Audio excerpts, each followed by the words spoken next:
Unveiling the Economy of Ancient Rome, How It Shaped History. Ancient Rome was perhaps the most significant ancient civilization to have existed throughout history. The empire lived for over 1,000 years, and during that period, it gave us the foundations for our modern society: democracy, a legal system based on courts, Latin languages and alphabet, 3-course meals, and perhaps it was one of the first modern economies to go beyond a simple agrarian empire and develop things like modern banking, loans, taxation, and yes, even financial crises as we know them today. If you like the video and want to help us continue creating interesting content, we kindly ask you to consider the idea of subscribing to our channel and making a donation to support us. Your support is precious to us and will allow us to continue growing and improving our channel. You can do it here below, through the appropriate buttons, subscribe, and thanks. In the same way that scholars study a dead language like Latin to discern the basic meanings in modern dialects, economists can study the history of ancient civilizations like Rome to determine basic economic functions in an era before modern financial systems could distort the results. And Rome was perhaps the most developed case study we could examine among all these. Although it must be remembered that Rome and the entire ancient world were extremely poor. We think of Rome in our minds as a spellbinding scene of gladiators with enormous spectacles and emperors and nobles draped in incalculable riches, but the reality was very different from what we might imagine. And this is fantastic. It provides us with a reference point to understand how our modern society developed in the globalized world that we take for granted today, and it can give us some hints about what a future economy might hold. Finally, an enormous caveat is that, obviously, Rome was an empire of empires. The nation stretched for over 1,000 years, hundreds of governments, and even the capital cities moved around more than once. So exploring the economy of ancient Rome would be like exploring the economy of the United States and supposing that Jamestown was developing at the same time as high-frequency trading was taking place in New York, which is obviously very, very silly. So instead, it is important to understand that Rome and its economy were an evolving system that grew and declined in the same way that any other economy is destined to do today. So, with that out of the way, let's start with the fun stuff that is fundamental to any functioning economy. Benjamin Franklin famously said that there's no guarantee in life except death and taxes. And perhaps this ironic expression did not account for the numerous societies that have existed throughout history without direct taxation, but that's a story for another time. What matters is that one of these central factors in Rome's success and longevity was the ability they employed in levying taxes. Today, taxes are something we take for granted, but even in our modern world full of automated electronic recording systems, banking, and instant communications, levying taxes is extremely difficult and requires the work of enormous governmental organizations with thousands of workers to process things efficiently. And even then, mistakes and oversights are made. In part, this is probably due to the number of different types of taxes we have. There are big ones like income tax and corporate tax, but there are also gas taxes, sales taxes, alcohol taxes, import taxes, candy taxes. The list is rather exhaustive. But at the beginning of Rome's reign, they alleviated much of this difficulty by focusing on a select type of tax that was actually one of the few types of tax not to exist in most modern nations today, and that was a wealth tax. At the beginning of the empire, the nation was little more than a small tongue of land on the Italian peninsula centered on what would become the city of Rome. Because of these relatively small dimensions and because they had no alternatives, Rome was able to levy taxes on the wealth of its citizens. The people worth taxing were predominantly landowners. The government would send representatives to their properties to essentially calculate their net worth in the same way we would do today. All their assets, from land to their buildings, livestock, gold reserves, slaves, yes, buddy, they were assets back then, and anything else of note received a cumulative value and was taxed on this. Normally, this tax was about 1% of each individual landowner's net worth within the nation. This, in turn, went to fund roads, markets, and basic infrastructure, but primarily it was a protection racket. Pay us these taxes, or we'll take your land away because, well, we're the ones with a huge army. Now, this sounds bad, but in reality, Most landowners were relatively happy to pay these taxes because it also meant that they could call on the well-consolidated army if anyone else tried to invade because, well, the Italian peninsula at that time was a bit more welcoming. Beyond this, a wealth tax was a pretty ideal solution for this type of society. Not many people had jobs as we know them today, where you had a single task for a fixed number of hours and would earn a fixed figure each year, which means that taxing them with a fixed figure of their income would have been rather difficult. So a wealth tax was easier for beginners. It was also much harder to hide. If you wanted the Roman government to defend your claim on land or livestock or anything else, you had to report it and pay taxes on it. But beyond that, the taxes you paid effectively determined your rank in society. Rich individuals obviously had to pay more at the end of each year, but in turn, they also received higher positions within the Roman army, which at that time was a pretty important thing. So for all these reasons, this system worked well for a very, very long time. But eventually, of course, the Roman reign became an empire that stretched across much of Europe. At this point, they needed a better system to collect taxes, as Rome's army grew in size and with it their inclination to conquest. The empire began to claim more and more territories, and very quickly it got to the point where their old system would no longer work on an empire as vast as the one they governed. The wealth tax was great on a small scale, but at the height of the empire, most of the territory was conquered, and most of the citizens were conquered. They did not necessarily share the same positive view in giving back a portion of their wealth to the capital to fuel an army that was the same army that had effectively conquered them. So what happened instead was that the empire was divided into territories with relatively independent governments put in charge of managing the function of these individual states. Taxes were then to be collected by these states with a good portion returned to Rome.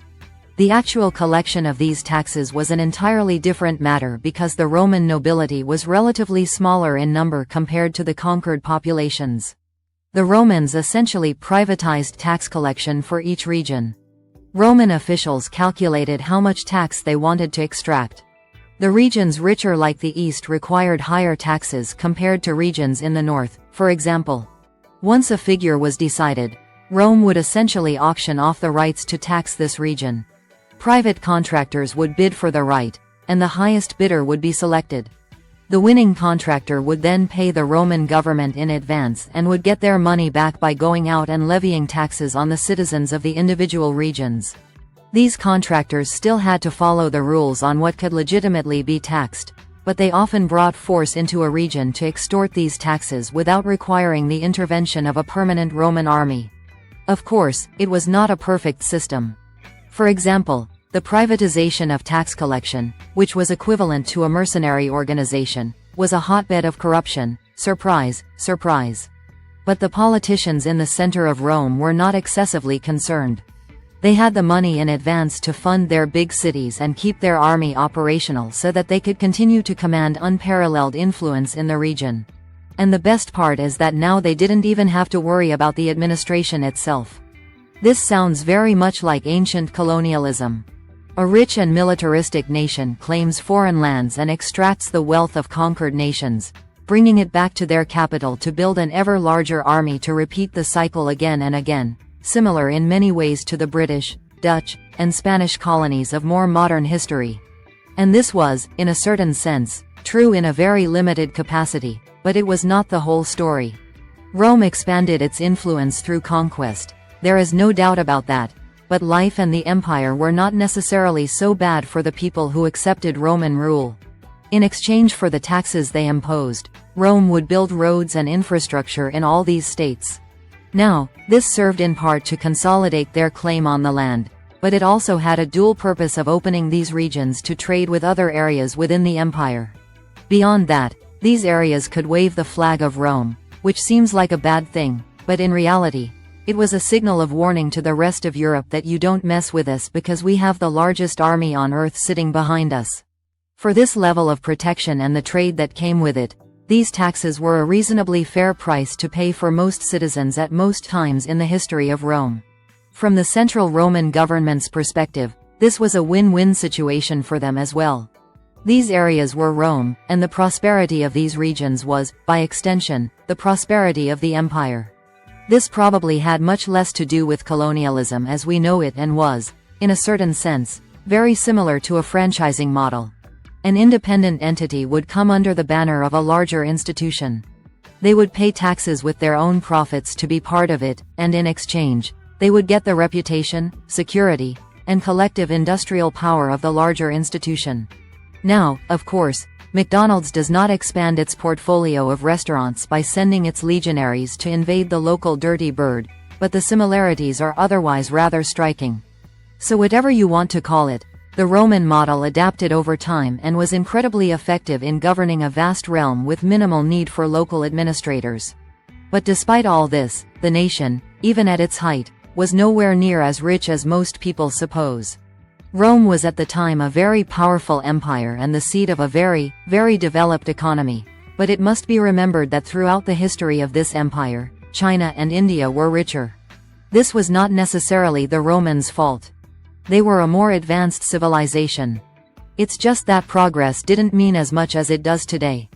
Rome had a solid banking system, widespread trade routes, legal currencies, and a lot of other things that seem incredibly modern, but it was still just an agrarian civilization. This meant that despite all these progresses, it was still ultimately limited by how much food it could grow. The vast majority of the Roman population worked in agriculture in an attempt to ensure that the growing population of the empire could be fed.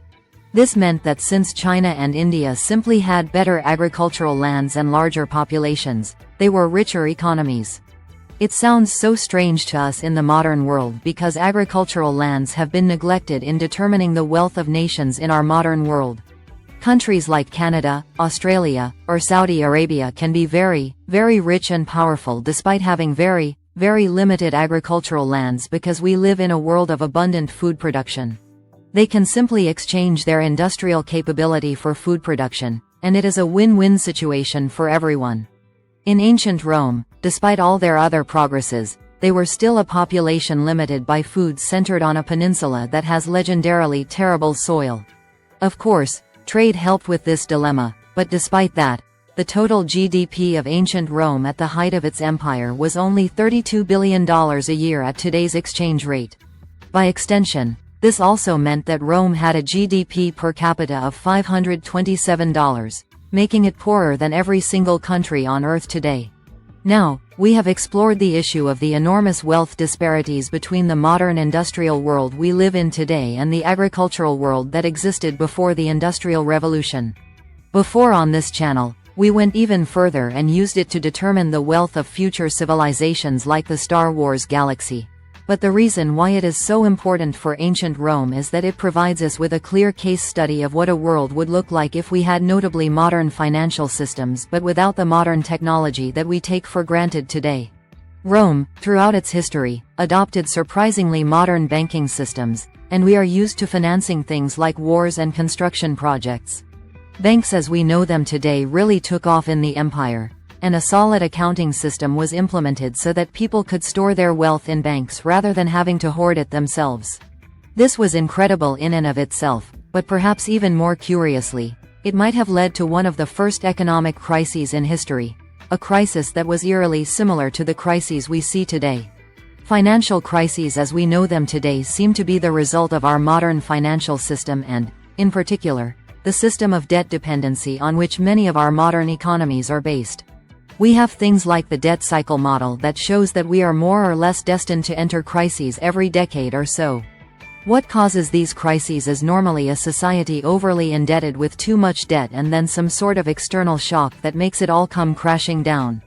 For example, we are probably living through something quite similar right here, right now in 2020. Fortunately for Rome, its dependence on debt normally was not so heavy throughout the years, but it developed more and more as a more developed banking system became more widespread. When Jesus was out doing his thing in the world, changing the hour from BC to AD, the Via Sacra, a street in the heart of Rome, was the ancient equivalent of Wall Street, a bustling market lined with merchants and banking institutions. These institutions moved money throughout the empire and operated as a bulwark of fortune for rich merchants, senators, and emperors, but they were fractional reserve entities. They lent money that was held with them in the hope that it would be returned with interest before too many people actually went to withdraw their money. It sounds risky, but they thought that as long as they maintained a healthy reserve of currency, they would be okay because most people tend simply to leave their money in the bank and forget about it. And they were right until some key things went very, very wrong. The year 33 AD was not a great period for the empire. It was under the rule of one of the better emperors of the time, Emperor Tiberius, but despite his efforts, some key events went wrong. Agriculture had been in decline for many, many years due to a series of bad weather. There were earthquakes and revolts in some of the colonies, and to finish it off, 3 ships carrying a notable amount of gold for one of the banks sank in the Red Sea, taking with them a large portion of the bank's operating capital. I suppose one of the advantages of the modern banking system is that the stock portfolio of Goldman Sachs cannot be lost at sea. These problems had caused many more people to go into debt to remain functional during these more urgent times, and normally it would have been okay given how conservative lending was in the ancient world, but they had become increasingly speculative as the banks sought ever greater profits. What set it all off, however, was the fall in land prices in the Italian peninsula. In an attempt to maintain these prices, the emperor decreed that all the senators of Rome must have at least 1/3 of their wealth invested in land within 18 months. In that period, it must be noted that the Roman senators were rich. They were fundamentally a step below the emperor, the equivalent of modern billionaires channeling that kind of money into land that quickly required some rather hefty withdrawals. Naturally, the banks at that time had lent out more and more of their reserves in risky investments or ships that sank, so in reality, they didn't have much left in their vaults. So when the senators came knocking, they basically had to close up shop. This is called a bank run. The bank responded by calling in all its debts at once, which caused even more problems. People were desperately scrambling for cash, which quickly made it one of the most precious things to hold onto, and it had the opposite effect of what the emperor originally intended. People who needed to suddenly repay their loans had to sell their lands and their assets, which meant that these assets crashed in price. This is just deflationary pressure on the economy, and it is terrible. And the solution was surprisingly modern. It was quantitative easing.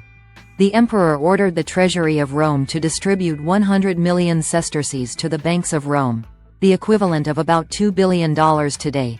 And remember that this happened in an economy with a GDP of only about $30 billion or so. This money was accompanied by clauses that it must be lent to the people in negative currency without interest and that they could only get it if they put up double the value of the land as collateral. So no more risky loans. They also had to keep a certain amount on hand for depositors, which is what we know today as reserve requirements. And of course, eventually, all the money lent to the moneylenders had to be returned to the treasury. Reintroducing money into the economy meant that people were not so desperate to hoard cash because there was a war going on, and they didn't need to sell their assets because if things went bad, they could easily go out and get a nice interest-free loan without even thinking about it. The Roman government had effectively created a quasi-central bank and had gone through a process of quantitative easing 1,600 years before anyone else thought, hey, this might be a good idea. Now, I would like to say that Rome lived happily ever after, but the eventual successor to Tiberius was a fine young man named Caligula. The economy of ancient Rome is often something that is overlooked in the rich history of the empire that lasted 1,000 years, and I mean that for most people, it probably is not as exciting as the wars of conquest or the ancient palaces full of excesses of every kind or Russell Crowe fighting to the death in the Colosseum. But it could be much more important for understanding the history of the empire than anything else more exciting. The stories that remain of ancient Rome have been told over and over again in the history books, but they tend to focus on points of vibrant conflict or political intrigue. In reality, if you want to truly understand a society, it is better that you learn the mundane realities before the epic tales. Economics is a social science, and if you understand the economy of a nation, a historical period, or even an empire, it will help you understand the people who created it. In return, looking at the civilizations that came before us can tell us a lot about our modern world, its economy, what our banking system is based on, and what the future might hold. Let us know about your practical experience regarding today's topic by writing it in the comments. And do not hesitate to ask questions. We will respond to the best of our ability. Do not forget to share your opinion with us and leave a comment. If you also leave a like, it would be great. Subscribe so you don't miss the next video.